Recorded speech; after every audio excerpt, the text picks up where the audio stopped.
Ask the Podcast Coach for July 15th, 2023. Let's get ready to podcast.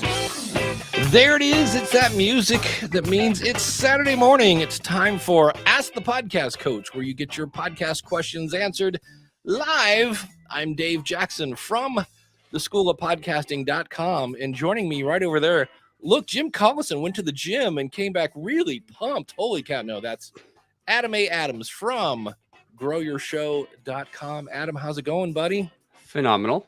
Thank you. How about you? I'm doing great. It's Saturday. We're ready to ask some questions. And this is always fun explaining to somebody that's on the show for the first time. It's kind of like, well, we have an idea where we're going to go, but we kind of have no idea. And that's always what makes the show fun. Of course, if you're watching live, you can come over and ask questions via chat, or if you want to jump into the show, the video is optional. You can go to askthepodcastcoach.com/question. And before we do that, I do need to, first of all, thank our sponsor, and I'm trying to find, there it is, the Mark Slides. Well, first of all, we're going to pretend to pour coffee. You ready? Cheers to you, Adam. Little coffee pour. Yes, exactly. And that coffee pour is brought to you by our good friend Mark over at podcastbranding.co. If you think about this, they see you before they hear you. And if you need artwork or a lead magnet or a whole stinking website, if you want to look good, you want to go to Mark. And if you're watching the video right now, you see that not only did I use Mark for the School of Podcasting, I liked him so much, he came back and did the Podcast Rodeo Show. He did Ask the Podcast Coach, and I'll probably have him end up doing more because, you know, if you stand next to me for 10 minutes, I'll make another podcast. And so not only is he an award-winning graphic artist, he is a podcaster. So that whole thing where you have to do it's like a radio show, but it's the internet, things like that. And of course, he's Canadian. So he's going to be polite, and he's a great guy. He really is. Podcastbranding.co. It's the only place to go if you need something to look better on your artwork. And when you go there, be sure to tell him that Dave and Jim and today Adam sent you.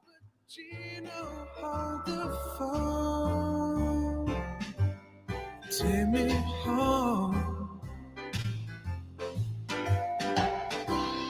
And last but not least, Dan over at Based on a True Story podcast.com.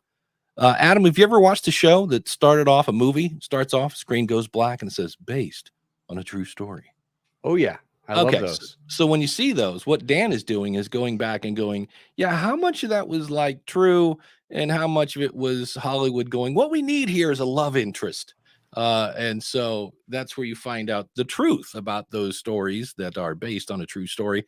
Again, find him at Based on a True Story podcast.com. And so, Adam, thank you so much. Jim kind of let me, and he apologized profusely. He's like, I'm sorry, man, dude, I can't do it this Saturday. So thanks for stepping in. You're over again at growtheshow.com. How long have you how long has that been in business? I'm sorry, I said Grow the Show. It's Grow there's Your Show. There's three Yeah. different ones that are kind of the same. Yeah. And I didn't know that until later, but we got started in July of 19 and the name changed.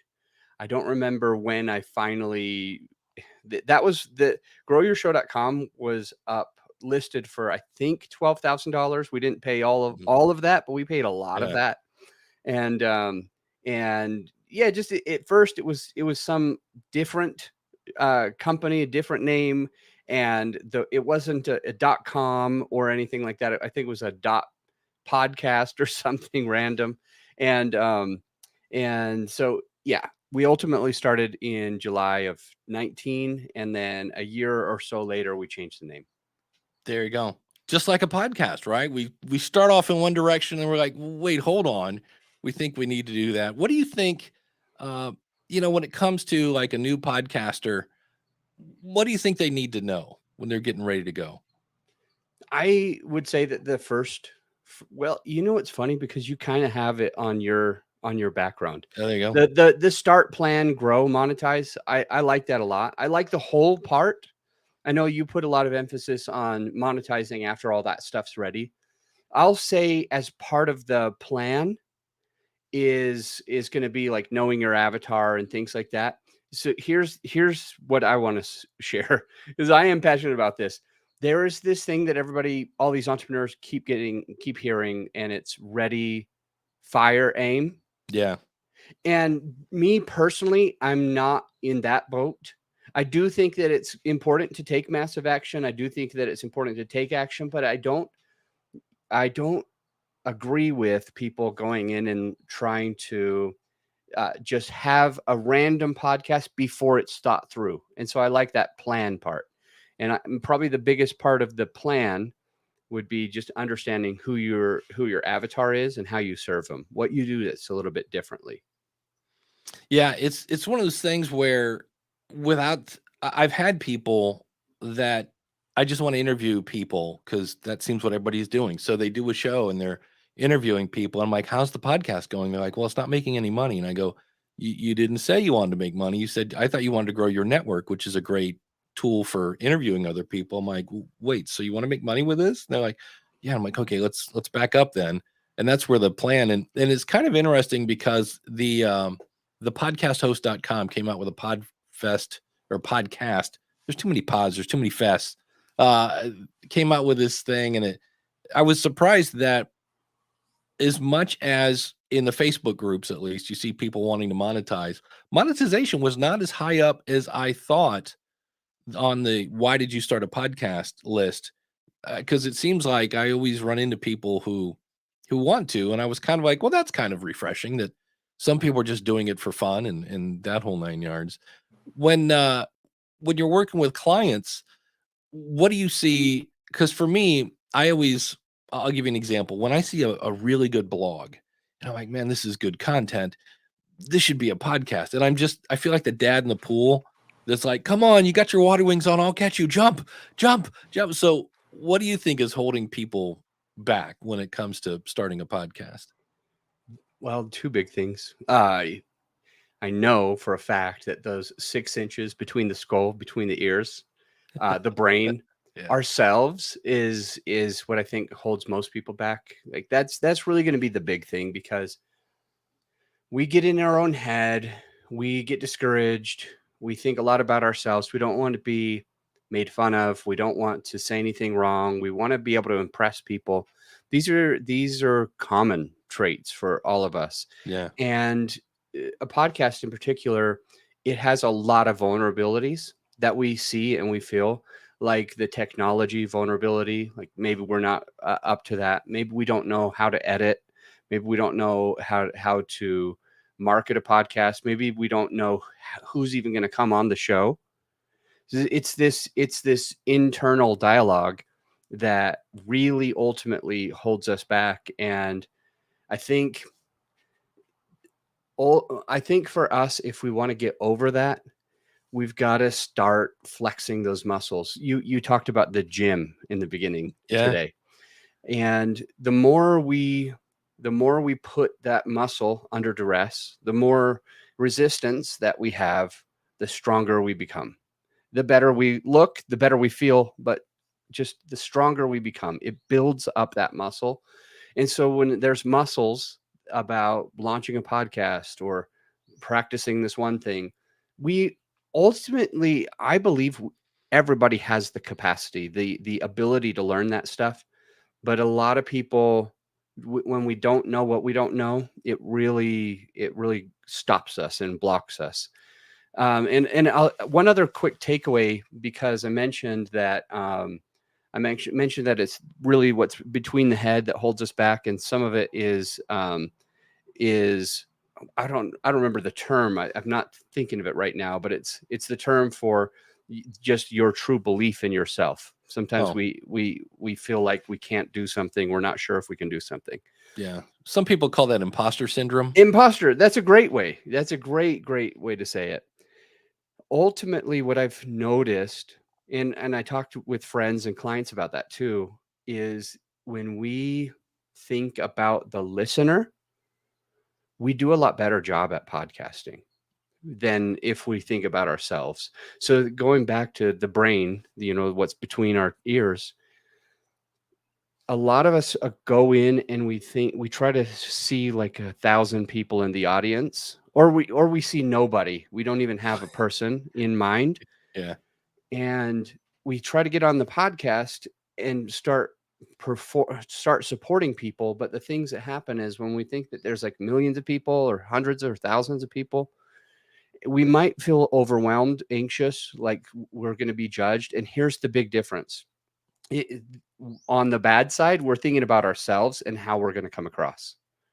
Yeah. But when we switch it from internally focused to listener focused, and we just have a conversation, we just support that person with what they need, what ends up happening is we get out of our own way, and we'll still sound a little bit stupid, sure, but because we're speaking from our heart and speaking to that person, with that person, they are going to be able to pull it in, and they're going to forgive all of the small things. Because when we're outwardly focused, when we're trying to support them, give them the value that they need, and speaking from our heart, we won't feel embarrassed. It's going to hold us back anymore, because we're coming from the right place. That's my opinion. I love that, because really, like, when do people start a podcast? When their passion for helping the audience outweighs their fear of looking stupid, basically. That's when the scales tip and people actually start pressing record. But I had somebody in the School of Podcasting this week, and they've joined and they did a podcast, and they kind of are taking a hiatus now. They're like, I'm thinking of bringing it back as soon as I get the confidence. But I'm taking a hiatus because I'm taking care of my 90-year-old parent, and then they listed a bunch of other stuff, but they were kind of lacking the confidence. And I said, you should be confident because you've already proven that you can do really hard stuff. I go, you're taking care of your mom, and you've got this and you've got that and this and that. I'm like, so you can do hard things. I go, it's just a matter of priorities and time. I said, so don't let your self-confidence be the thing that's limiting you. Let the fact that there's only 24 hours in a day, that's a real thing. You can't get around that. But sometimes it's interesting how we just don't give ourselves enough credit and things like that. Gabriel says imposter syndrome is tied to perfectionism. Yep, it can be. It's immobilizing, push through because you'll never be perfect. That is true. I know a lot of people. I was laughing. I was making this sales letter, and at one point I was trying to make the bullet points come in on the beat of the music, and I was like hyper obsessing over this. And at one point I went, what are you doing? Nobody's going to notice that it's off by a 16th beat, or there was the musician in me. And I was like, that's kind of crazy. Creating great grooming dogs. Awesome point, Adam. When we focus on giving the listener value, we can be passionate and let go of our other worries. So thanks, Chrissy, for that. Yeah, it's just tricky. It's the mind is a very powerful thing, and it can really mess you up if so just realize. The other thing is, when I studied imposter syndrome, 70% of people have that. And people like It's Tom only 70. Yeah. So, but it I was could have sworn it was everybody. it might be I have never met somebody who doesn't feel it. because I would think if you don't have that, like does that mean you're just a psychopath? But Garth Brooks, Tom Hanks, Meryl Streep, all these people that are just brilliant at what they do. And Tom Hanks is like, oh, I'm a total fraud. He's like, I'm waiting any day for somebody to come in and go, all right, Tom, party's over. I'm like, really? So it's always fun to tackle. So if you're, obviously, if you're looking to start a podcast, you can find Adam again over at growyourshow.com. You can find me at schoolofpodcasting.com. The other fun news that came out this week, and this is all I know about it, but when I heard it, I was like, is here in, I guess, is this a US thing? I don't know if, but before the writers for the, entertainment industry went on strike because they were like, hey, this whole streaming thing, we want a bigger piece of the pie. And so far, the people that own the pie are like, no. And so they went on strike. And I don't know if it's in solidarity or what inspired it, but now the actors have said, yeah, we're going on strike. So probably because A, they didn't have any words, so there was nothing to act because the writers are gone. But maybe they went on strike so that the writers get, I don't know what the details are. I just know both the actors and the writers are on strike, which means when the fall TV season starts, it's going to start somewhere around Christmas, because now the longer this goes on, the less content is going to be put out. And while I hate to hear people being treated unfairly at their job, I did kind of go, all right, podcasting, because I'm not going on any strike anytime soon. So we might actually potentially get a small bump because the world is do you watch a lot of TV, Adam? I just started getting into a little bit of TV, like Yeah. Netflix. Just got my account for the first time, um, and Amazon Prime stuff like that. Yeah. But it's never been a thing for me. I never felt like I had time or wanted to make the time for that. But lately, I have, and last night I watched a few episodes of Suits. Okay. Well, that's the thing. When they announced that, I was like, normally I'd be like, oh no, my show blah blah blah is not coming. I'm like, I don't really. I watch right now. I'm watching two shows. One is it's always something in Philadelphia. It's always happy in Philadelphia. It's always something in Philadelphia. I forget what it is. Sunny. It's always sunny in Philadelphia. 17 seasons, and I'm up to like 13. It's really dark, weird, obscure comedy show. And then the other one is I'm watching Jack Reischer, or not Jack Reischer, Jack. He's the spy guy. Tom Clancy's blah blah Ryan, blah. Jack Ryan. Yeah, Jack Ryan. Okay, cool. On that, and so I'm not watching any new shows. Everything's old, and so that's it. But coming to the stage, it's just funny because he's the featured awesome supporter. This episode is the one and only Max Trescott. So happy that you joined us, man. How are you, buddy? Good morning, Dave. I'm awesome. It's early here in California, but I woke up early. That's the problem of getting older. You wake up early. Well, and you're a guy, which means you probably had to pee. So that's there you go. Too much information here, Dave. But thanks for that. Hey, what can you help you with? Well, want to mention two things, but then I had a question for you. First, I passed my helicopter check ride 2 days ago. So in addition to flying airplanes, at age 66, I'm now a helicopter pilot, which is shocking. And I'll be talking about that next week on Aviation News Talk. And the other thing is, I checked the rankings, and we're number one. So out of the more than 200 aviation podcasts, we're number one in Apple iTunes, which is the chartable. So anyway, that's kind of fun. Yeah.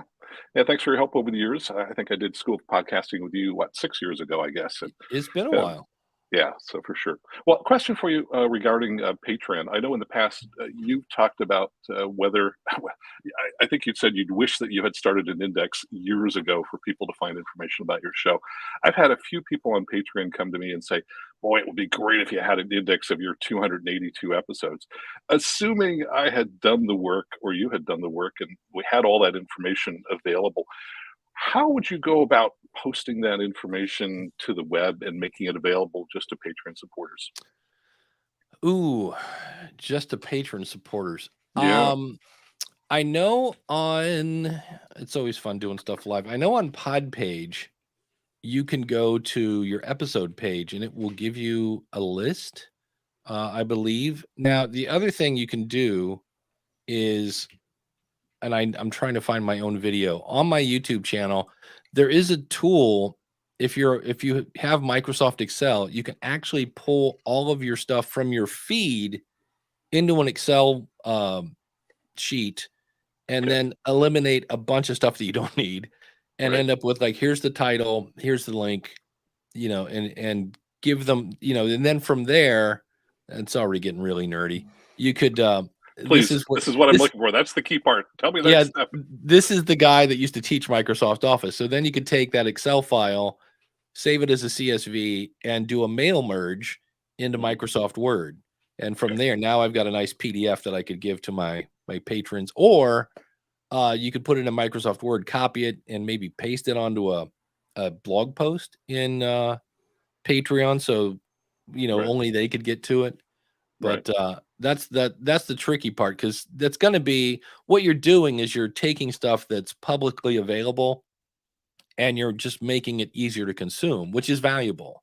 Yeah. So that's the thing. Yeah, I went over. Let me share my screen here. So we're going to get a little bit of kaleidoscopy kind of, or maybe not. If I do this, when I go to Pod Page and just click on all episodes, it gives me a list. So these are all the episodes of Your Podcast Consultant, and a page after page. So, I mean, if I wanted to, I could copy and paste this into a Word doc or a Google Doc or whatever. And man, I got a lot of episodes. So that would be one way. I'm not sure what you're using for your website. I can't find I know it's on there. If you go to youtube.com/David Jackson, and just type like RSS is going to give you a bunch of RSS stuff. Maybe Excel might bring up that video, but it shows you how to do that. So the other thing to do would be, and that's where it gets tricky, you could save old episodes as a draft, so it's still there. So in the event you ever want to change your mind, it's in your media host, and then manually upload the file to Patreon, and then they would have it in the Patreon feed, and it would pull it from your public feed, so it wouldn't show up in Apple. But that's depending on the situation. That's where Buzzsprout has a thing right now that's kind of cool, where you can make things available only to members. And if you have an episode like that and somebody goes to play it, it somehow says this is for members only or something like that. Where the thing I just mentioned of putting it in a draft, it just disappears. Nobody knows that they're missing out on stuff. So it's kind of tricky. Does that help at all? I just rambled on for a very long time. And let me just mention one aspect, and that is if you were to post it on the Patreon, that's a fairly linear feed of posts, which means people a year from now would have to scroll down through 60 posts to the bottom. So I'm kind of curious, how would one make it kind of static? And I can always ask the Patreon people, but any thoughts on that, either of you? Yeah, I don't know that I know in Facebook you can pin stuff. I don't know. What? And I know there's new stuff coming to Patreon, because I was on a wait list. Like, hey, Patreon's gonna have new stuff. Do you want to be one of the tire kickers? And I'm like, oh, I love to break stuff. Send it on over. But I haven't seen what the new stuff is yet. Okay, I can check that out further. What how are you liking your Adam? Any thoughts on it? No, I've never used Patreon. In fact, Dave was just on my podcast recently, and that was one of the things is I was picking his brain about that, because it's not something I've experienced yet. Okay. By the way, I just wanted to mention, Adam, it was just yesterday that I was listening to your episode on how to write an attention-grabbing podcast episode title, where you talked about the 4 U's. So kind of funny coincidence. Awesome. And I'll tell you the title I've written for next week's show. I know you talked about, let's see, 4 U's, which I've got right here, which was make it unique, useful, ultra specific, and urgent. And I came up with Wings to Rotors, my journey to a helicopter add-on rating, and how you can start now. Nice. One more time. Wings to Rotors, my journey to a helicopter add-on rating, and how you can start now. Let me see if can we write that into the chat? I just need to find out how to. If I'm looking at it, it's going to be easier. But sure, I'll say the one thing that you could still change, because it's good, is to solve a specific problem. Mm-hmm. So thinking about airline pilots, is that who listens to your show? No, actually, quite the opposite. Okay, it's almost exclusively private pilots, so people who fly small aircraft. I mean, that's literally 95% of the people are people who have a private pilot certificate or something like that. And what do they come to your show to learn? We talk primarily about safety, but we also talk about training issues and how to get new additional ratings. So this is a quote add-on rating, because it's about people who are already pilots and how you also become a helicopter pilot in addition. Got it. And so I'm trying to think. I think, it's funny. I just had somebody, I think her name's Courtney, on the podcast, and in the conversation we were talking about the difference between clever and concise. Mm. Yeah. Could you type that into the chat, or maybe? Yeah, I'll have to bring up YouTube. I was hearing both the audio, so I killed the YouTube. Let me just see if. So I want to process it through the lens of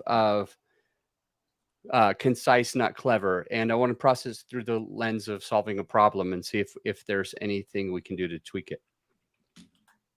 Okay. And I have just brought it back up, so I'll pop it in the chat here in 2 seconds. Okay. I don't know to scroll. So, okay, scroll down. There's a lot of people chatting. I love that. Yeah. Or if you want, Max, we have a private chat. I think you can see that. And you could put it over there because, yeah, the chat room often has its own show as it's going on. So beautiful. Good. That's where I put it. It's on the private chat now. Okay, so here we go. In the private chat. Okay. Wings to Rotors, my journey to a helicopter add-on rating, and how you can start now. And this is one of those where, because I'm not a pilot, there's part of this goes, okay, add-on rating, got it. It's a rating that you add on. So. Right. That'll have specific meaning to pilots. Yeah, I'm gonna say, but this is where it's good that, like, there are times when if I don't understand something, I'm like, oh, this is good because I'm not your target audience, and so you're talking the language, the native tongue. Okay, I started to tweak it a little bit now that I've got it written down. So in my mind, Wings to Rotors is clever, but it makes sense. It makes total sense. It's also concise. Yep. And then it goes, my journey to a helicopter add-on rating and how you could start. In the way that I would title an episode, I think you're worried too much about yourself than you are about the listener. And all I mean is I want to think of them first, because we're trying to have them do something. We want them to click it. We want it to mean something to them. Right. And truthfully, you're going to have a ton of people that just love to follow you. And you say, this is my journey to helicopter. And they're going to come out and they're going to say something like, oh, I want to hear what he's doing. I just want to, because I love him. But it doesn't, in my mind, it doesn't grab them as much because it's not really about them. And so I would probably switch it around and say the thing that grabs them first. I did this. Have you ever wanted to pilot a heli? And then it goes Wings to Rotors. And so that at the end, when they click, because they're like, oh, helicopter, that sounds cool. Or if you talked about how to do a helicopter add-on, then they're like, okay, I know what I'm going to get for me out of this episode. It's going to be about what I can do about adding helicopter. And you could have in the subtitle or in the very first part of this of the show notes, it could say my journey and what I learned that I can pass along to you, something like that. Because I want it to be more about the listener, about that person that you're helping. So all of the things that we say on our podcast, the way that I teach people, is everything that you say, every question that you ask, every guest that you have, every title that you have, you always want to be thinking, and I'm going to type this. Well, I was going to type it, but there's 2 different chats, so I'm not going to worry about it. It's WIIFM. Yeah. And this is what we know to be as everybody's favorite radio station, WIIFM. What's in it for me? Right. What is in it for me?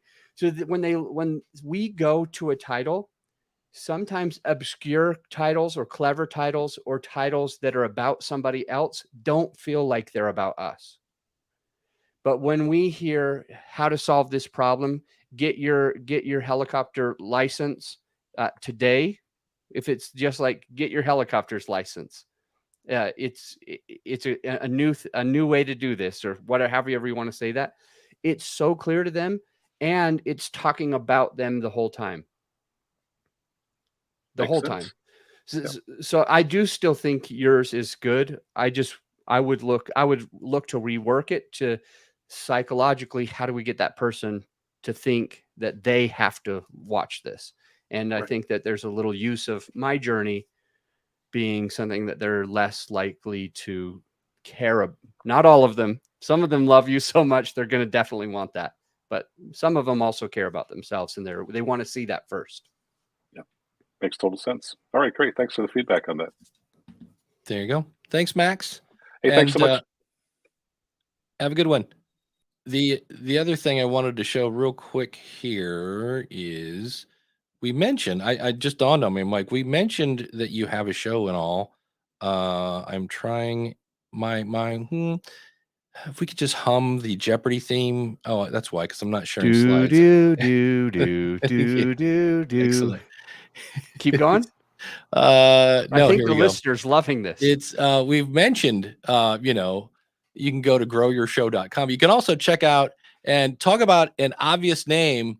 The podcast on podcasting is Adam's show on, you guessed it, it's a podcast about podcasting, and he's got all sorts of interviews and solo shows, and you can check that again, growyourshow.com, and just click on the podcast link. Also, it's like, hey, it's Deidre. Hey, it's that, and it's there we go. Travis is a great guy, so check that out as well. So when Max is talking about, hey, I listened to your show, that's where you get it. But next up, we've got the one, the only, Dr. Brad Miller. How's it going, Brad? Hey, fellas. Nice to make a connection here. Adam, I wasn't familiar with you. I'm actually in Dave's School of Podcasting. And awesome. So I don't know if that's a good or bad thing, but I'll just fess up. I'll just fess right up now. I'm guilty. So what I'm going to ask you, one of the reasons I mentioned that is because what I'm going to ask you about, Dave and I have gone round and round about several times, and I've asked a similar question to like David Hooper and Larry Roberts and several other, podcasting pros. And that's what it is. I've been podcasting quite a while, about 11 years, quite a few shows out there, but I'm launching a brand new show next month. And my question of you, Adam, because I just now looked at your website and saw that you're really into the launching of helping people launch podcasts. If I want to launch my new podcast, Strong, and by strong, I kind of define that as 100 plus or so downloads within the first month or so, and relatively quickly in that 1,000 download area within a few months. So that's kind of how my definition works. I'm kind of working on the Kelly, the 1,000 true fans sort of a thing. Yeah. And so anyhow, if I want to launch it strong out of the gate, and I already got it, I'm well into the process here now, but I'd like your take, kind of your process of launching a podcast strong. All right. I've got a few pieces that I'll share. And Dave, can I share a resource if it's on my podcast? Yeah, okay. So I've got a show called The Podcast on Podcasting, and the first 6 episodes, it's a course. So rather than putting a course on a website and charging for it or getting an email or moving you to anywhere else and making you not have to be on the podcast, we just put it as the first 6 episodes. And that's really a course about how to launch a top podcast, how to get a podcast that gets some traction. I'm going to give you the 4 things that are coming to my mind right now on launching a podcast. Yes. You can also, I think there's hours of content from episodes 1 through 6 on the podcast on podcasting. So back when our colors were orange, oh my God, I forgot about that. All right. So let me jump in to these 4 things about launching a podcast that's going to get some traction. And so the first thing, Dave, you're distracting me. I'm sorry. I've got all this. I'm ADHD too, man. All right. So pre-launch team. That's the first thing that I want you to think of, is that I don't want you to do this alone.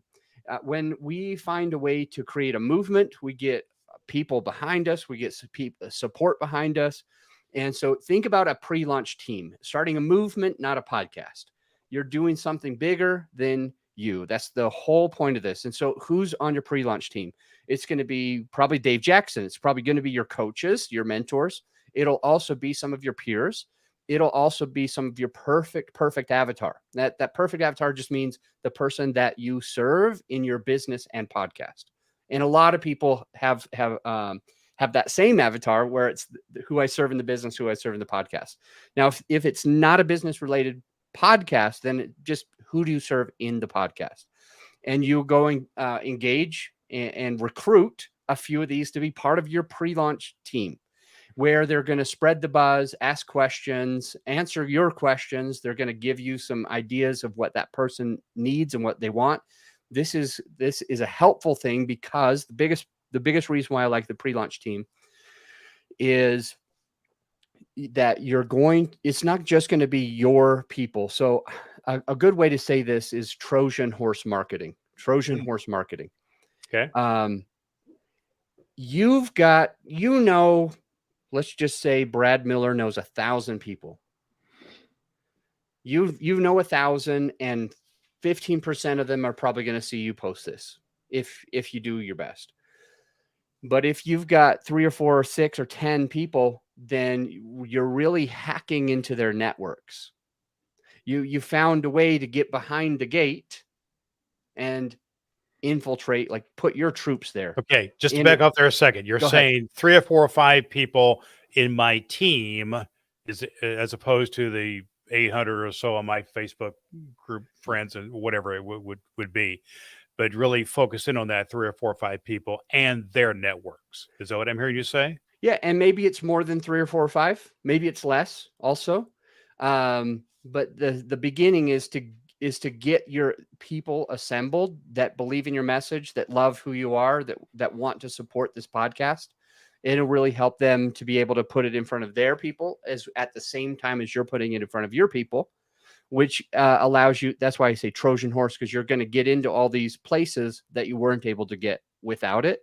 And so that's you having additional support. That's the first thing, having a pre-launch team, grabbing people around you. The second thing is your own social media. And I'm going to try to give you 2 tips on social media as quickly as I can.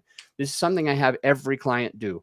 Whether or not they know what their podcast title is, I ask them to make a first post on social about the name of their podcast. So let's just pretend for a moment. What's the name of your new podcast, Brad? What's the name of the new one coming out? Yeah, it's called Cancer and Comedy. Cancer and Comedy. Wow, that is interesting. I like that. See? And all right, so let's go in. I'm sorry, Dave. You said something there. What'd you use? No, I told him, I said, that's a title that's going to have people go, wait, I got to listen to that. Yeah. Those are 2 words that don't go together. So, yeah. Perfect. Oh, okay. So Cancer and Comedy. Brad, the subtitle is Healing Through Hope and Humor. And I've got my avatar worked out and a lot of that stuff as well. And I've got a few interviews in the can already. So I'm along the way here. All right. What I wanted to share, Cancer and Comedy, Healing Through Hope and Humor. Humor. Okay. I didn't write it all down. But let's just go here.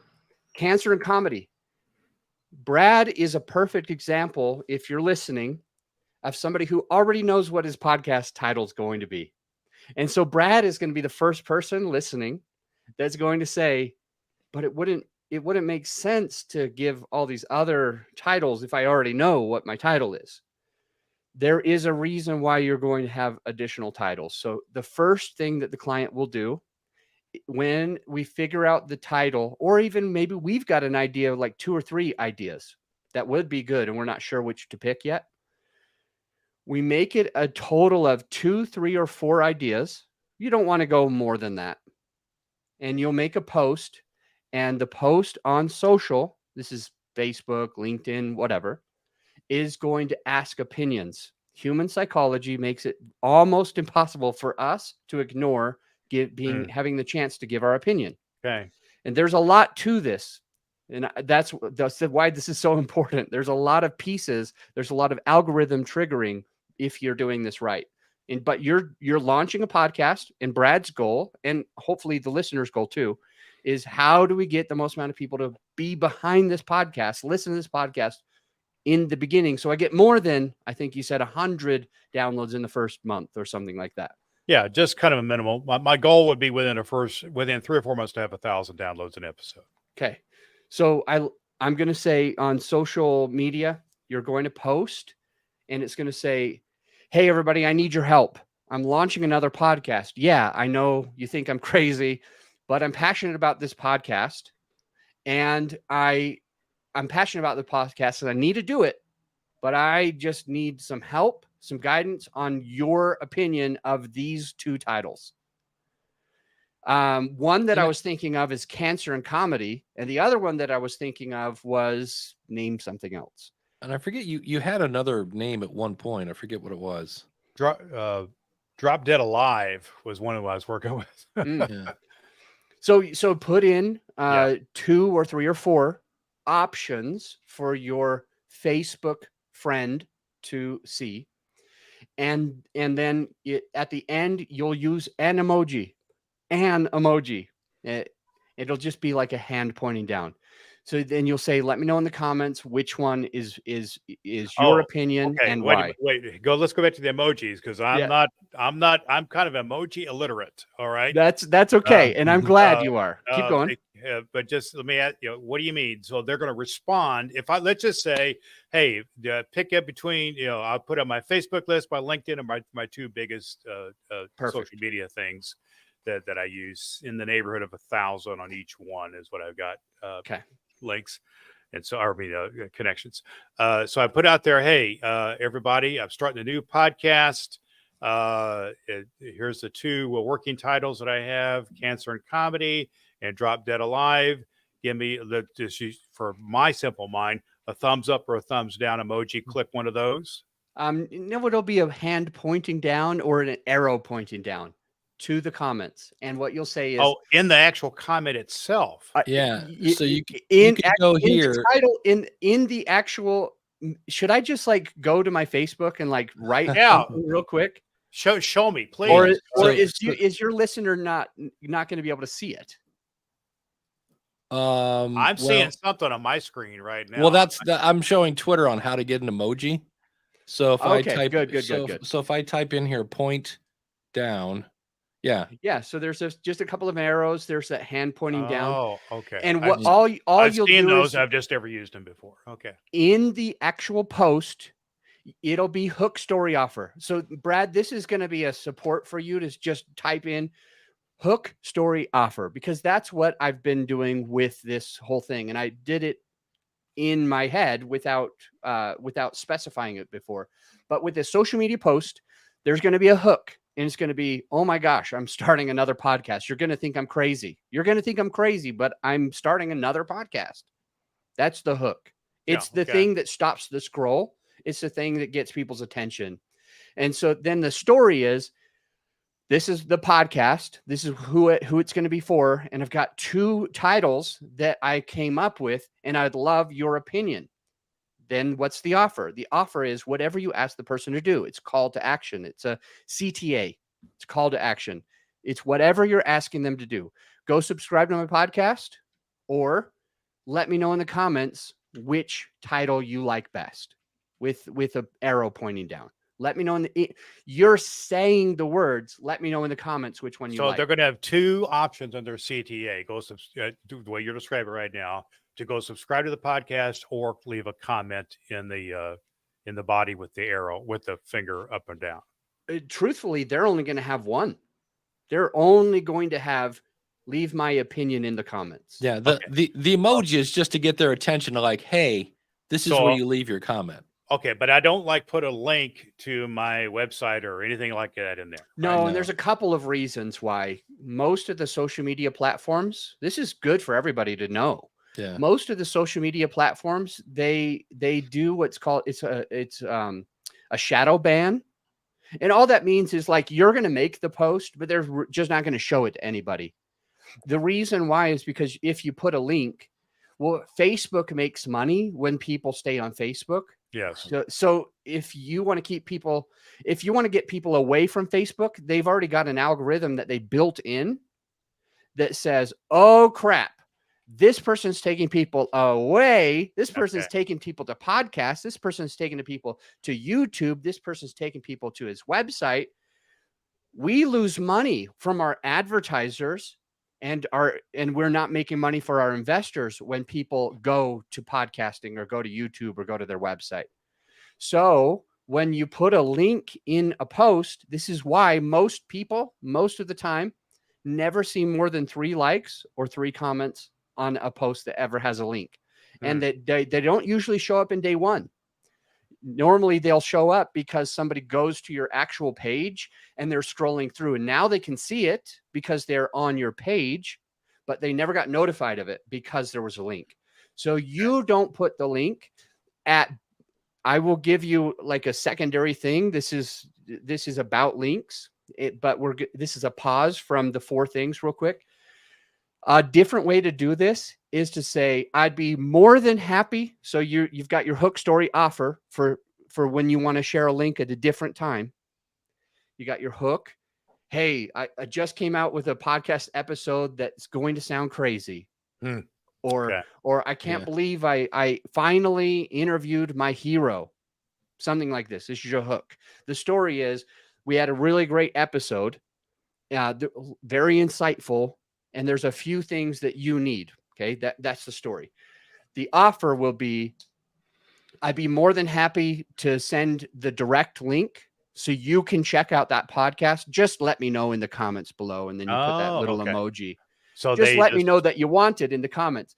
And then they're going to go in and comment, and they're going to say, yeah, I would love it. Send it to me. And then there's a trick. Instead of like putting it in the comments later and saying, okay, here you go, here's the link. Now nobody has to engage with that post anymore because the link is sitting there in the chat or in the comments. Yeah. So instead of doing that, you'll say, let me know in the comments. And then they will say, Brad, I'd love to check out that episode.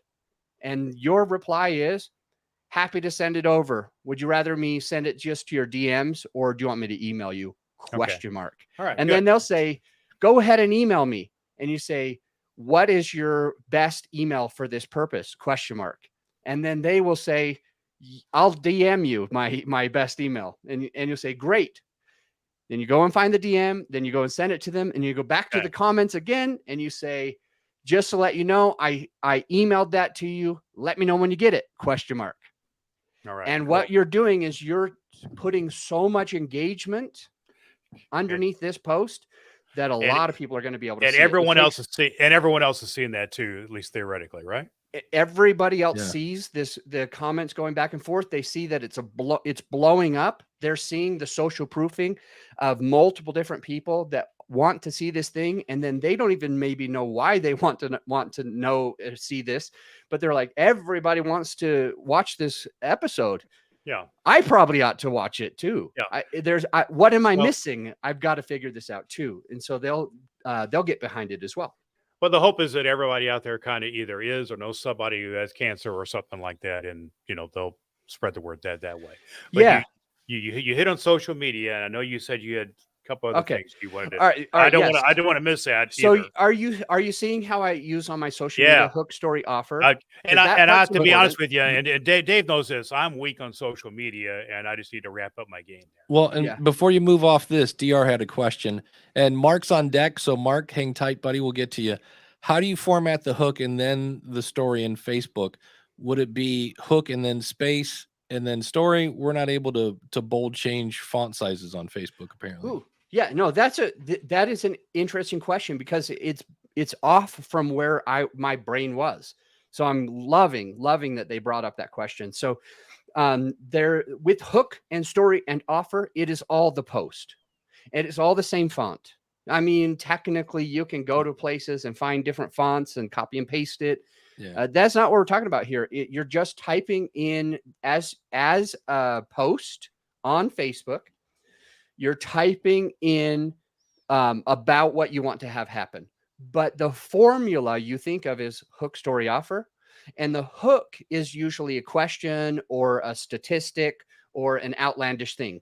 Let's just say you're a real estate investor and you've been doing it for a long time. A lot of people follow you. A hook could be, I think I'm quitting real estate in 2024. That could be the hook. The story is the stuff that you want them to know. And the offer is the place where you want them to go, the thing that you want them to do, the call to action. So you're not changing fonts, and it works just fine in Facebook. It works the same with LinkedIn. But going back to the social media, we put in the two different titles. You say, let me know which one in the comments. Now you comment on the comments. You appreciate what they're saying. That was the first post. The second post is later with podcast artwork. If somebody works with our team, they just get 4 different artworks automatically. If you're working with a team that gives you 1 or 10 or whatever, podcast branding, also Fiverr, also there's a lot of ways to get this stuff done. And what you'll want to do is you'll probably want to have 2, 3, or 4, same as the titles. You want to probably have 2, 3, or 4 podcast artwork ideas, and you want to post again. So this is kind of the form. Go ahead. Before you go there, Sure. have I already discerned from my audience which title I'm going with? Yes. Or do I put That's a good question. Or do I put my different title options up there in artwork? Now that you're posting the artwork, you know the title, and you'll hear that by the way that I share it. Okay. So this is your second post. It happens much after, like a week or 2 after you've got the title picked. The artwork comes up, and this is your post. You'll say, "Thank you so much for your help on figuring out the title. We decided to call it Cancer and Comedy, and I need your help just one more time." Okay. I went to Fiverr. I went to, what's the podcast sponsor's name again? Podcastbranding.co. I went to Fiverr. I went to podcast branding. I went to this other place. My team that's helping me gave me 4 different artworks, and I want to hear your opinion. I want to hear your opinion. And then you use the emoji again. Let me know in the comments which one you like. And sometimes what I do is, and if 2 of them needed to have a baby, what's that supposed to look like? Right. Love it. Love it. All right. So that's social media, because you're getting people behind you. And I need to give you the big takeaway, because this is yes. I'm ready. I don't know if Dave needs to move on. Well, before we move on, just DR wants to know how long is too long when it comes to the Hook Story offer post. I want to remind people, podcasting just celebrated 20 years. And if they've waited 20 years for your podcast, they can wait another 4 days. How long does this typically go on, do you think, Adam? Wait, is she asking how much copy should be written? How long? I think she's saying you've made this Facebook post. Okay. Yeah. So she's talking about the post itself. Yeah. How lengthy it should be, right?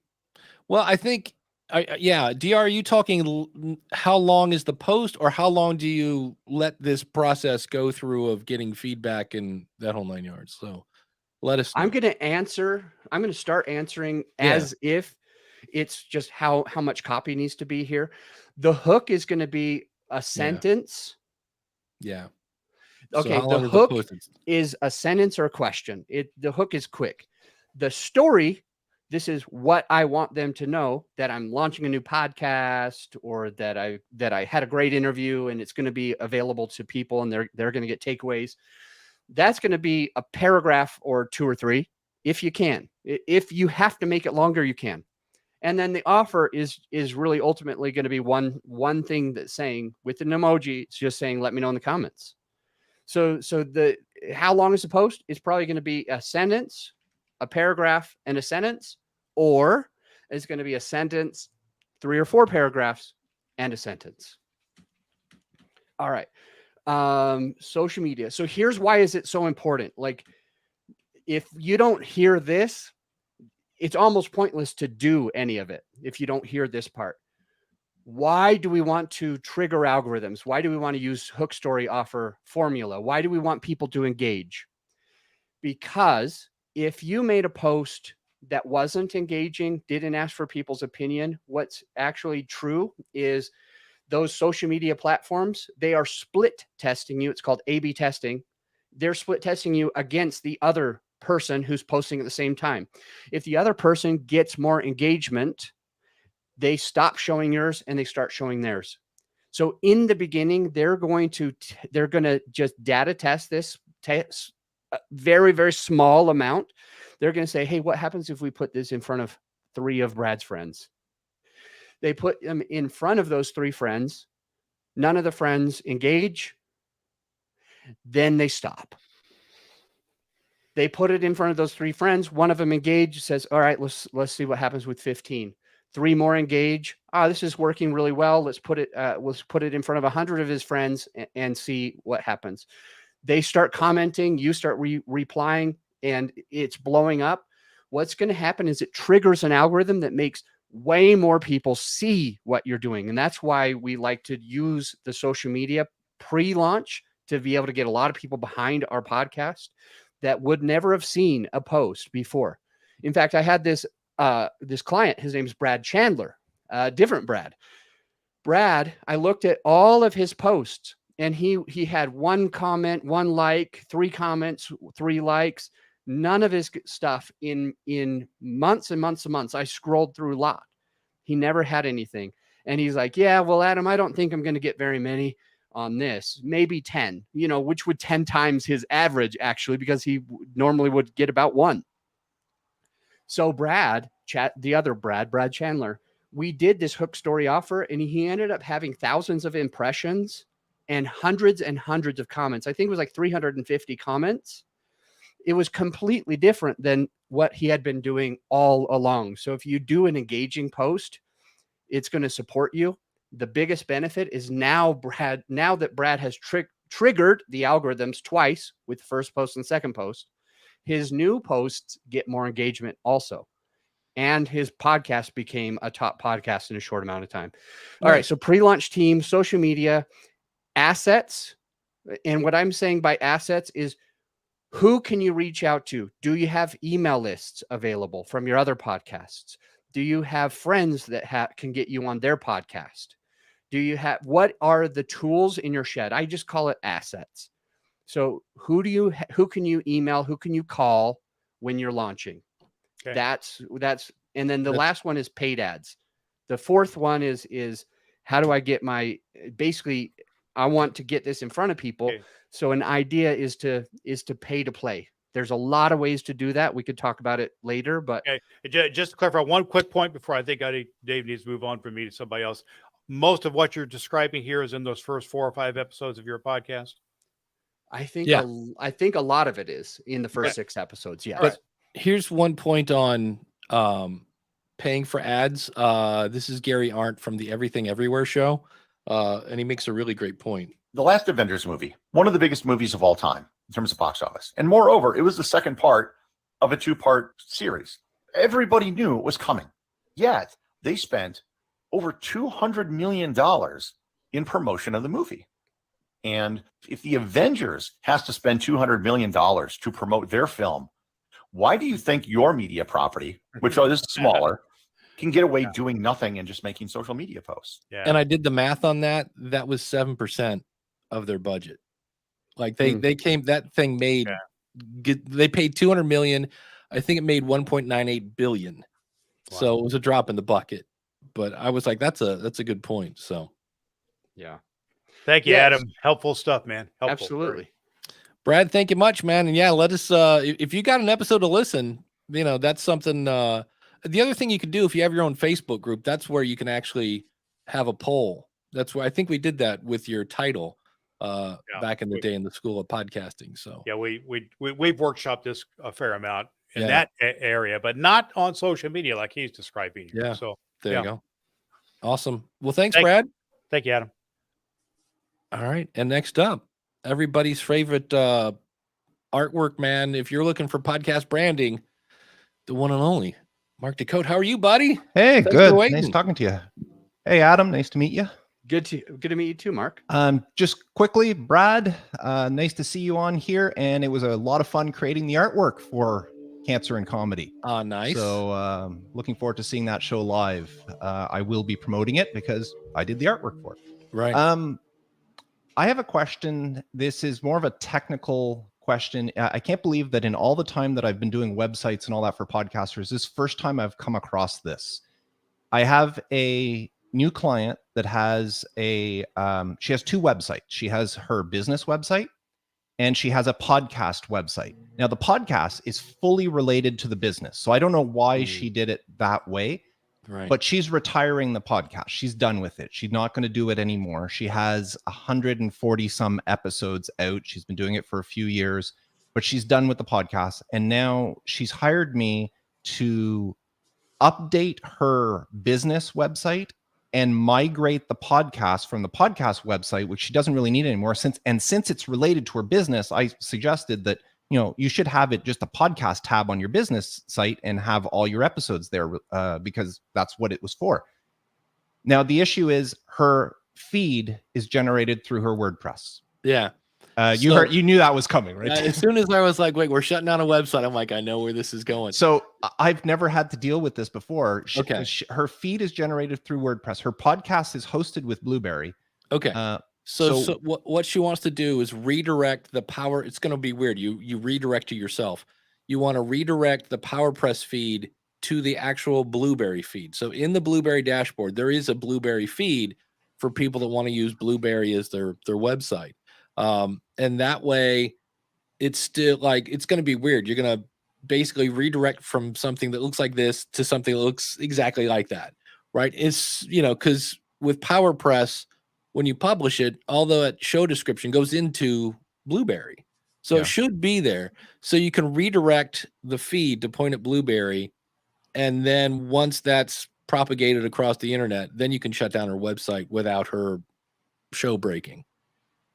Okay. So how long does it take? Like if I do a permanent redirect, does everybody, like all the podcasters out there, will they pick up on that right away? Most of them, except of course our friends at Spotify. Spotify you have to manually update. Okay, so that's the only one to manually update? Let me double check on that in my head here. I would say Stitcher, but 3 weeks and that'll be gone. I think Spotify is the only one that I know of. Most of the other ones, Google's a little flaky right now. I don't know what's going on with Google, but they should. Everything over at Google right now is slow. Well, Google probably has every feed that's available for the show listed. So. Yeah, it's true. Yeah, but as far as I know, those are the biggies that matter. Okay, are so Spotify and Stitcher. And I would do that. Like, is the redirect right in the PowerPress plugin? I don't think in so. WordPress, or you would do it through Blueberry? You basically, there's a plugin creatively named Redirect, and I will send you a link later because I know Mark, he's the sponsor, but there's a tutorial on Libsyn that explains how to use the redirect feed because we run into this all the time. Okay. Well, I figured you would. That's why I just thought I'd come on here and ask. Yeah, so it's weird because you're redirecting yourself to yourself, but the point is, once everything is looking at Blueberry, Blueberry's not going away. You're still using it. They're still going to host the files. But at least that way, when you kill the website, which will kill the feed, the apps don't go, wait, what happened? Where'd he go? Because it's got a feed to look at. Now, just in your opinion, Dave, would you redirect it to the Blueberry feed, or would you use something like Podcast Mirror and redirect it there, just in case, in the future it ever has to be moved? Or, she's not adding anything to the podcast. The podcast is, as I said, she's retiring it, but she wants to keep it live. Yeah, I would throw it at Blueberry because in the event you need to redirect it, you can redirect that feed again. Okay. Yeah. So okay, because it's 6 one way, half a dozen the other. So. Okay, I just didn't know how much work was ahead of me. As I said, I've switched people over before from one site to the other, but they've all had like a Libsyn, a Blueberry, a Captivate feed. So that was easy. It's just, now it's on a different website, but it's the exact same feed. This is why you hire Mark. Seriously, because I know so many web guys, they're like, oh, we'll just shut down the website. And they're like, hey, my podcast is broken because the web guy doesn't understand podcasting. I've had multiple people just get hosed because, and again, the web guy was probably brilliant at web stuff, but he doesn't understand podcasting and he doesn't realize that, oh yeah, we'll just move everything over to the news site and shut it down. And all of a sudden you're like, oh, you just killed their podcast. Yeah. And then if the website's already gone, then you have to, depending on who your domain register is, doing a redirect when you don't have a website gets kind of tricky in some cases. So Yeah. There you go. Yeah. Good. Well, that Uh, answers my question, Dave. I'll look forward to that email. All right, man. Thank you, sir. Okay. We'll see you. And before I forget, it's time to thank our awesome supporters. Our awesome supporters. If you'd like to be an awesome supporter, because somebody actually, this person had, well, we'll get to that after this thing. But if you want to be an awesome supporter, it's a way of saying, hey, thanks for all the free podcasting advice we're getting here. Just go over to askthepodcastcoach.com/awesome. You can sign up there. If you're a $20 supporter, like today, we'll come back. Today's awesome supporter that we're featuring is Max Truscott over at aviationnewstalk.com, which is so wild. He showed up. I was like, hey, I'm going to talk about you in about 30 minutes. So, but if you want to start a podcast, I would love to have you over at schoolofpodcasting.com. We've got courses, we've got coaching and community, and of course, unlimited one-on-one coaching. I just installed a new community, and I put out a video that you can bug me pretty much anytime you want now, and I will answer your questions. Ask the Podcast Coach runs on Podpage. If you want to try Podpage, there's some really cool stuff coming to Podpage. I got some access to some beta stuff that's coming down. Go over to trypodpage.com. And if you want to learn Podpage, go to learnpodpage.com. And he's not here today, but if you're like, hey, I miss Jim Collison today, well, you can always find Jim and Home Gadget Geeks over at theaverageguy.tv. And we're on our road to get 40 awesome supporters. Go over to askthepodcastcoach.com/awesome. And again, thanks to our fill-in co-host today. Thanks to Adam. Again, he's over at growyourshow.com. So the one thing, if I can figure out how to remove that, there we go. We did have, I always say, go out to Ask the Podcast Coach. There's a little microphone in the bottom right-hand corner, and you can leave a question. So this was from Richard. I'm at your askthepodcastcoach.com/support page. I see the Patreon, Buy Me a Coffee, PayPal. I thought you'd done a whole thing on crypto. I'm wondering where that page is. And are you still doing that? Yes, we are. In fact, if you want to send I think there's another question there, but that's all I know for now. All right. Thank you, Richard. Sure. Go ahead. Use this on air. There we go. And thanks. Bye. You're welcome, Richard. So you can go to futureofpodcasting.net. That is a show I do with Daniel J. Lewis, where we talk about all of the podcasting 2.0 specs that are coming out and if it's going to move forward and not, and how we can move it forward and things like that. And that has a video right at the top that you can set your show up to receive what we call value for value. So, and I was amazed because I log in and I'm like, wow, I got $78. And it's like a half of a quarter of a penny at a time, but pennies make dollars. And so it's one of those things where it's getting easier. It's still, I say, about 3 years, maybe a little early, but you can now go in to like Fountain is an app and you can actually just tie it to your bank account to buy. And here's the problem. You're buying Bitcoin. And that's when your bank goes, you're doing what? And so you have to use, I think, a debit card instead of a credit card to get by your bank. And I'm like, right there, I'm like, you just lost Aunt Cheryl. Aunt Cheryl's like, what? And she's lost. So it's there. And you can do that. And if you're listening on one of those newfangled podcast apps, you can send us a boostagram and I will be happy to say thank you for that. So and if you're like, new podcast app, go to newpodcastapps.com. There's a bunch of those. So Adam, have you heard much about the whole podcasting 2.0 thing? No, I haven't. It's what it is for years, the nerds would argue amongst each other and they'd be like, we need to ditch RSS feeds, man. It's holding back podcasting. We should move to JSON or whatever. And so you told me about this. Yeah. And then one of the guys that invented podcasting, Adam Curry, said, what if we just make RSS feeds better? And people went, so he's got literally an army of developers that are like, what if we could get it to do this? So now there are things like transcripts that more and more podcasts are doing that, but now there's an actual field so that no matter what host you're on in the future, again, you can have this. And in some cases, there are players that are using that transcript to show up like closed captioning. Everybody gets focused on the whole, wait, how can I make money with this? Which is amazing because the value that people send you is completely up to them. So some people stream, you know, and a Satoshi is a very, very, very small amount of Bitcoin. It's like if you send me 2,000 Satoshis, it's like 87 cents or something like that, which is half the problem. It sounds huge. Wait, what? 2,000? It's like, it's very small. But I've had people, you know, send me hundreds of thousands of Satoshis. You're like, wait, he just sent me $42. I'm like, that's pretty cool. So it's new, it's along the way, and that's the thing. We kind of talk about how it's the only way you can send small amounts of money, but it's also a really cool way that people can send large amounts of money if they want to. And it's just another stream of income. And the longer they listen, the more you make. And so it's up there. There are, I believe now, 14,000 shows out of the whatever 2 million to 4 million that are active. That are now doing that. So again, it's still in its infancy, but if you want to check out how to do that, it takes maybe 5 minutes. Futureofpodcasting.net. And there's a video right there at the top, and that video is also on my YouTube channel. So that's always fun as well. I did find a question here from, this was a Facebook group, and they were talking about full season drops.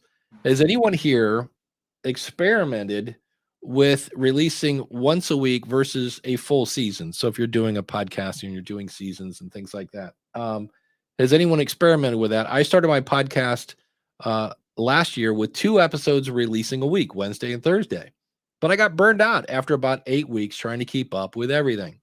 I ended up taking a 7-month break due to burnout, depression, and a family emergency. Now I'm back, and I've decided to release episode once a week for 12 to 16 weeks, and then take a 4 to 6 week break and start all over. The problem is I'm not maintaining the reach I was getting when I was releasing twice a week.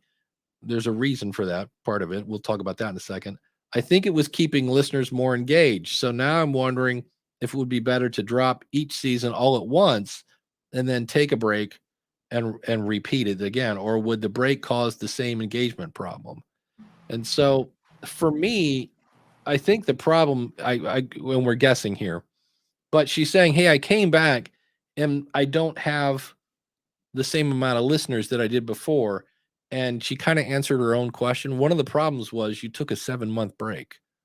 I think that could be part of it. Yeah. But I'm not sure. What are your thoughts on seasons?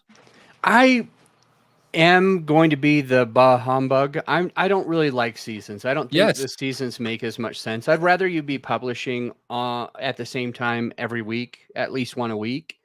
I feel like that is a great way to at least show the podcast playing platforms that you're serious, that they can trust you, that they can push you and promote you in front of other people because they know that it's coming again next week at the same time. And I also feel like it's better to serve your listener to do one a week or 2 or 3 a week or 3 or 4 or 5 a week, however many you can do, you know, whatever your max is that you can maintain. Yeah. And that way your listener keeps seeing you in front of them. And actually it's interesting because I was speaking at someone's conference in real estate. I also do real estate investing. So I was speaking at this conference, and I was backstage, and the host of the conference he does 7 days a week. He will publish an episode every single day.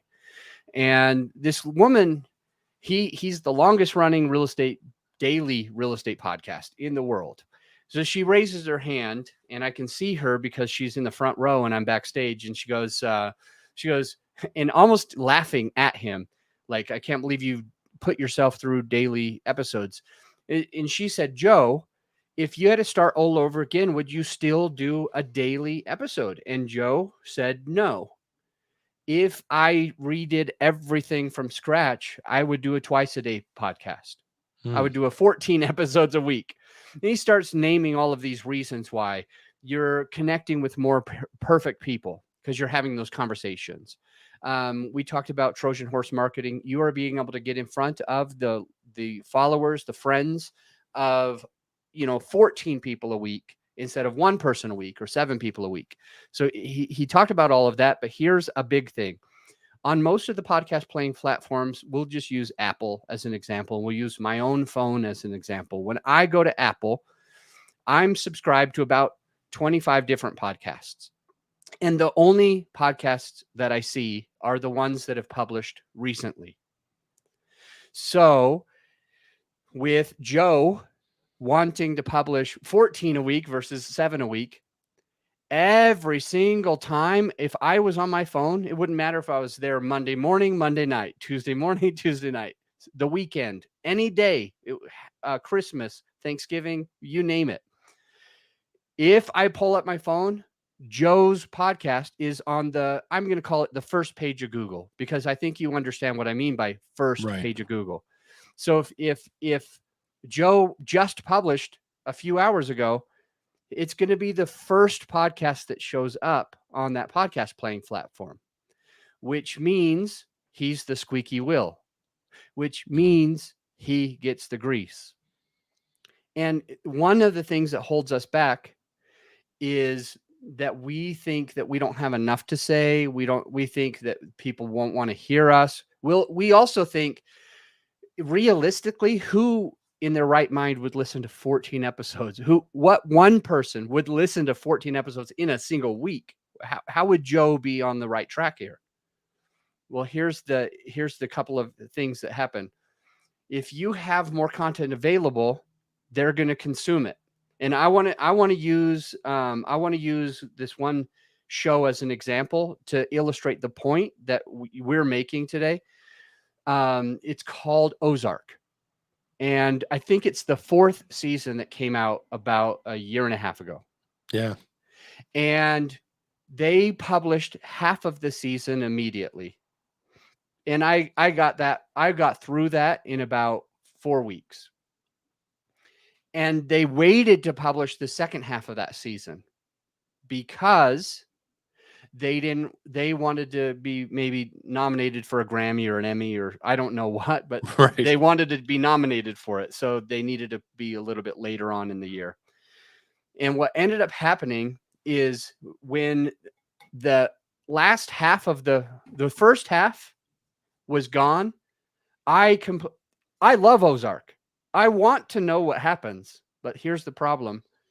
Is that I went and started watching other things when they were in their season break. That's it. And now I haven't gotten back, and it's been a year and a half. And that's, I believe, what happens when we take 3 weeks or 6 weeks, or especially if we take longer. But if it's 3 weeks or more, I feel like our perfect avatar, our listener, comes and they're like, oh, they're on a break. I need to fill this time. And just like me with Ozark, your listener is going to go find another show. And heaven forbid, they're going to be stuck and engrossed and encapsulated in this new show. And that's where I am. I keep finding new shows, and I still haven't gone back to Ozark. They lost me, but not because I'm mad at them, just because they weren't putting out when I needed it. I always tell people, it's like if your audience is listening on the way to work and all of a sudden you take a 7-week break, it's not like they're going to get in the car and like, well, I guess I'll sit here in silence on my way to work today because, Dave didn't put out an episode. No, they're going to go find something else. And like you said, they're not mad at you. But, I mean, I started watching that. I mentioned It's Always Sunny in Philadelphia. And after a while, I noticed, and again, it's 13 seasons. It's hard to keep it fresh. But that show could be renamed Weird People Yelling at Each Other. And so after about 3 episodes in a row of just weird people yelling at each other, I started watching Jack Ryan on Amazon, and it's holding my interest. I'm like, okay, this one, I want to see if the world blows up or not or whatever. And when I'm in the mood for weird people yelling at each other, I'll go back. But Dan makes a point. That works both ways, because someone publishing that much content might make me think they're spamming, and I'd unsubscribe. But the other thing you have to keep in mind, I don't know if this is still the case, but for many years, Apple had a thing that if you had 5 episodes download to your phone and you didn't listen to any of them from that one podcast, it would stop downloading them. Because it's like, obviously, you don't want this. You haven't touched this. So when you're putting out 2 episodes a day, on day 3, if you've, on vacation or whatever, it's going to stop downloading the new shows. Now, in theory, that's, I don't know how often that happens, but Yeah. And the other thing I've seen people do with Patreon, bringing it back to that topic, is I've seen people that like, hey, I can barely put out one episode a week. I'm going to do that. They start to get some patrons, and then they say, oh, well, part of the bonus is I'm going to give you bonus episodes. And now they don't have any time to make bonus episodes. So they throw stuff together and it's not that great. And they're like, hey, thank you so much, people who are giving me money. Here's mediocre content. And so I'm all for it. I always tell people, quit trying to squeeze your podcast into your life. Do I got this backwards? Yeah, no, I'm sorry. Quit trying to squeeze your life into your podcast. So they're like, I'm going to podcast daily. Well, their life, you don't have enough. How long does it take you to make an episode? 6 hours. Oh, do you have 6 hours a day to make a podcast? No. Well, then why are you doing it? Then you either not hire Adam to do it for you or something, but instead fit your podcast into your life, not your life into your podcast. Because when you fit your life into your podcast, that just leads to burnout, because you didn't ask the question, wow, it takes me 7 hours to do a podcast. Do I have 7 hours a week to do that? Yeah, I think so. Great. Can I do that twice a week? No. That's how you pick your schedule. And they were talking about this person here that took the seasons. DR says, could you batch a ton of episodes and you could take some time off? Sure. If you can do that, absolutely. Because she's saying, if you batch 12 to 16 episodes, that would give you a 3-month break. And that's the reason, like places like Serial, the reason they take a break is because they just spent a year and a half flying all over the country to make that episode, and they need a break. For me, I'm with you, Adam. I'm not a huge fan of seasons. I'm all for, look, if the podcast is burning you out and you are, it's causing issues with your health, your family, your attitude, by all means, put the podcast down for a bit. But yeah, if you're just taking a season because, well, that's what everybody does, I'm like, well, not me. So something that helps me is I try to record more than I produce. So what that means, I'm publishing 2 a week, 1 solo, 1 interview. And so I'll go like 5 interviews on a Wednesday, 5 interviews the next Wednesday. I'll try to do 5 interviews for about a month or so. That'll get me like 20, which means I've got like 4 months of content or something. And I always try to restart recording again a couple of weeks or a few weeks before I ever need it again. But that way I've always got a bank account of episodes. And then same thing with solo episodes. If I ever get to the place where my team says, hey, do you have your solo ready for this week? It's due in 2 days.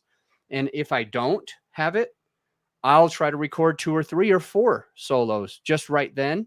And that'll get me 3 or 4 weeks out. So always record more than you produce. Batching is helpful. And for me, it's every Wednesday is podcast day. Every single Wednesday is podcast day. On the short end, I'll record 1 or 2. That's when I've already got them saved. On the upper end, I'll record 4 or 5. And that's when I'm trying to bank those episodes and grow my savings account of episodes. Yeah. Well, and you're talking about the guy that was doing it, daily. If his goal is to keep his brand in front of people, those don't have to be an hour long. I mean, that could be a 5-minute tip. Did you know that such and such? Let's talk about that. Blah, blah, blah. Hey, blah, blah, blah. Here's my website. Thanks.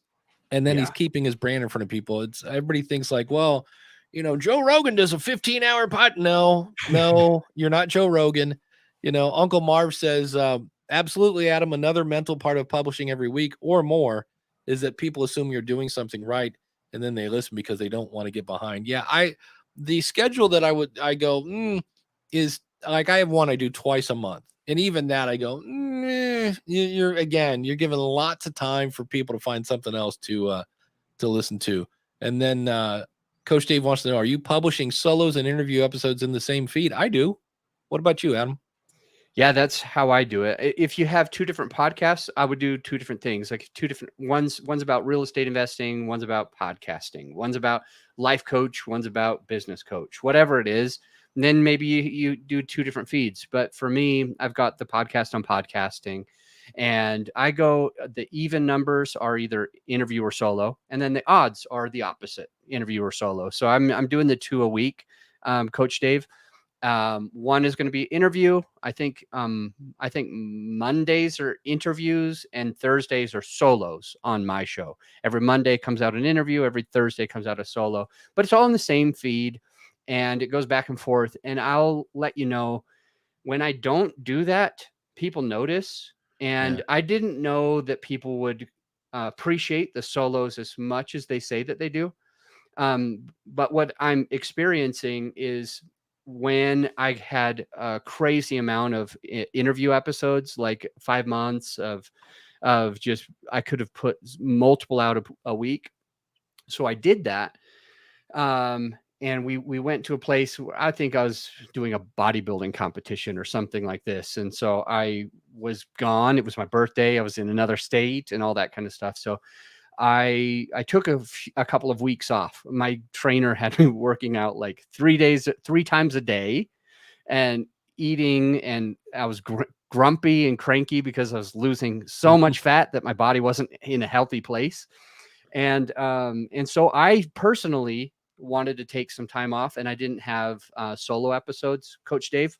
I didn't have any solo episodes left. So what I did is I told my team, hey, for these couple of weeks, just keep putting more interviews in instead of the solos. And I'll record a little thing that just says, hey, I'm on a trip. You're going to get a solo. You're going to get an interview episode today instead of a solo. Well, I got people that called me and they were like, these interviews are great. And I hope you get back to those solos because those are my favorite part. So, well, here's the thing too. And this is where people are like, well, ChatGPT is going to take over the world. You did an episode called Carpe Diem. And I was like, ChatGPT can't do that. And you were very transparent, and you basically talked about how you'd had some people in your life like die. And you're like, this is kind of a like low energy today, kids, but this is what's on my heart. And it was so just straight from the heart.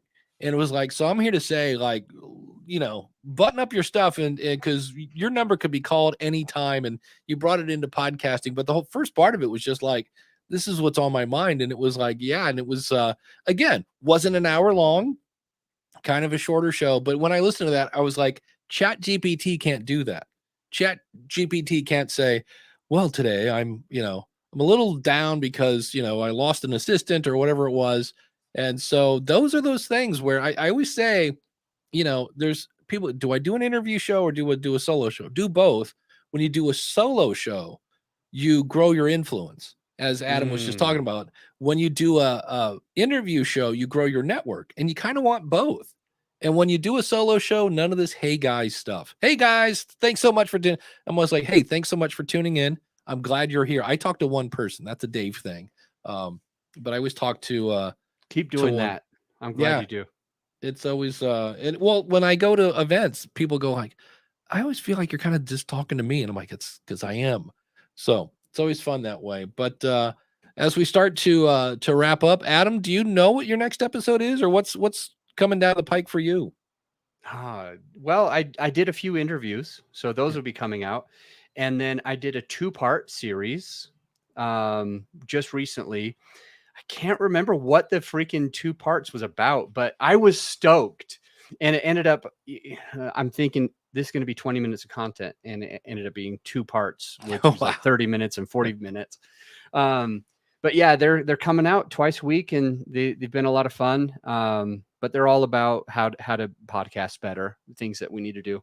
There you go. Again, you can find his show at growyourshow.com. Thanks so much. On the School of Podcasting coming up this week, I'm going to kind of prove, and the people are going to get mad at me for this, but that's fine. I'm going to do an experiment, and I'm going to take this microphone, which is in this case the PodMic USB. I'm going to take a Shure SM7B. I'm going to take an RE20, and I'm going to take a Samsung Q2U, and I'm going to make them all sound exactly the same to prove that it's not the mic. It doesn't matter. Anything in post-production can probably made to sound like that. So it's a long way to go to it's like a bad Saturday Night Live skit. I'm going a long way to go. See, I told you. But people just obsess over the gear. And I'm like, look, pick one you like. And for me, I think it boils down to, do you like the way you sound? Because that might affect your performance in a little way. But that's coming up in some other news that I got going on there at the School of Podcasting. But we are here every Saturday morning 10:30 Eastern. Just go to askthepodcastcoach.com/live. And if you are listening to this and going, oh, I can't get up that early, just go out to askthepodcastcoach.com like Richard did and leave a question and we'll answer it in the show. So thanks so much to the chat room. Thanks again to Adam and to Mark and Dan. And we will see you next week with another episode.